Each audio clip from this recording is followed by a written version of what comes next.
Kepolisian Pindrang, Sulawesi Selatan ini menggelar razia di sejumlah penginapan dan juga hotel.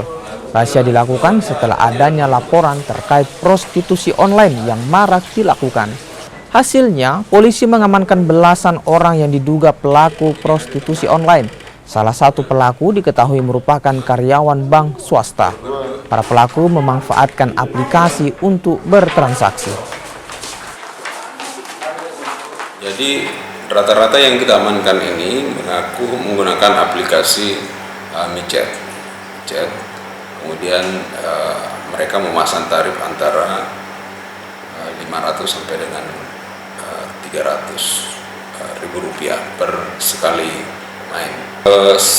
Tadi ada yang mengaku kerja di salah satu bank swasta, satu orang, kemudian yang lain itu wira swasta dan ada yang belum bekerja.